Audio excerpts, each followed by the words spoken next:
अस्सलामुअलैकुम दोस्तों and welcome to ताली टीवी।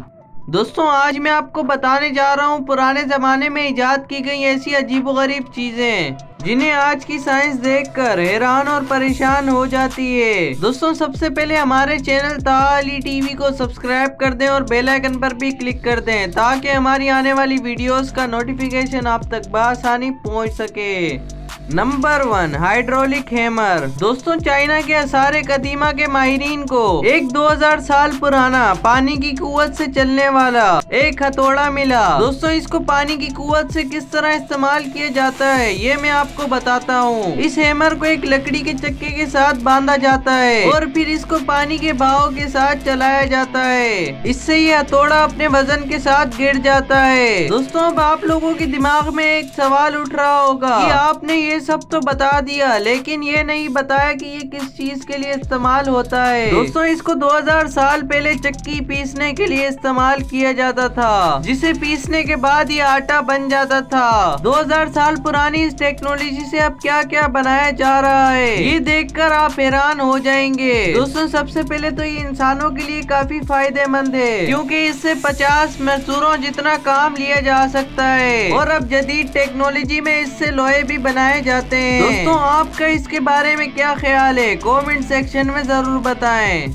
नंबर 2 पुली सिस्टम। दोस्तों पुली चरखी की तरह एक मशीन है जो कि किसी हैवी वेट को उठाने के लिए इस्तेमाल की जाती है। वो वेट जिसको उठाने के लिए कम से कम 70-80 लोगों की जरूरत पड़े, आप उसे पुली का इस्तेमाल करके जहाँ 70 बंदे उस वेट को उठा सकते हैं वहाँ आप पुली की मदद से बिल्कुल बआसानी उठा सकते हैं। आपने करना इतना है कि आपने पुली के ऊपर से एक रस्सी को गुजारना है। उसके बाद जो आप वेट उठा रहे हैं उसे एक तरफ से बांधे और एक तरफ से आप उसे खींचे। आप भले 40 या 50 टन भी वेट उठा रहे हो, आपको वो वेट सिर्फ आधा किलो तक का ही लगेगा। इस पुली की इजाद आर्किमिडीज नामी एक साइंसदान ने की थी। अब टेक्नोलॉजी के दौर में इससे बहुत ज्यादा काम लिया जा रहा है। ये ज्यादातर बोरिंग के काम में भी इस्तेमाल की जाती है। दोस्तों इस मशीन को किस किस ने देखा है कमेंट सेक्शन में जरूर बताएं।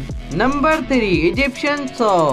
दोस्तों मिस्र न सिर्फ बड़ी बड़ी मशीनरी इजादात का मरकज है बल्कि वहाँ पर पाए जाने वाले कदीम मुजस्मे और इमारतें इंसान को सोचने पर मजबूर कर देती हैं कि उनकी तामीर जदीद दौर के आलात के बगैर कैसे मुमकिन थी। मिस्र की फनकारियों में से एक बड़ा फन एहराम मिस्र की तामीर है। एहराम मिस्र बड़े बड़े और नोकीले पत्थरों से बनाया गया है, लेकिन ये बात आज तक किसी की समझ में नहीं आई कि इतने भारी पत्थरों को तोड़ने और मुजस्मों को बनाने के लिए कौन सी मशीन इस्तेमाल की गई। इस बात का अंदाजा एहराम मिस्र की दीवारों पर बनाए गए नक्श से किया जा सकता है। दोस्तों जैसा कि आप इस तस्वीर में देख सकते हैं कि एक इंसान एक मखसूस आरा इस्तेमाल कर रहा है जो कि लोहे और तांबे से बना हुआ है। इस औजार में मौजूद तांबा किसी भी पत्थर को तराशने के लिए मददगार साबित हो सकता है। दोस्तों इससे साबित ये होता है कि जदीद दौर की मशीनरीज और औजार दरअसल जदीद दौर की इजादात हैं और इंसान वक्त की जरूरत के साथ साथ इसमें तब्दीलियां करता आ रहा है। दोस्तों आज की वीडियो आपको कैसी लगी कमेंट सेक्शन में जरूर बताएं। दोस्तों अगर आज की वीडियो आपको पसंद आई हो तो वीडियो को लाइक कर दें, चैनल पर सब्सक्राइब कर दें और बेल आइकन पर भी क्लिक कर दें ताकि हमारी आने वाली हर वीडियो का नोटिफिकेशन आप तक बआसानी पहुँच सके। अब तक के लिए सिर्फ इतना ही, मिलते हैं नेक्स्ट वीडियो में। अल्लाह हाफिज।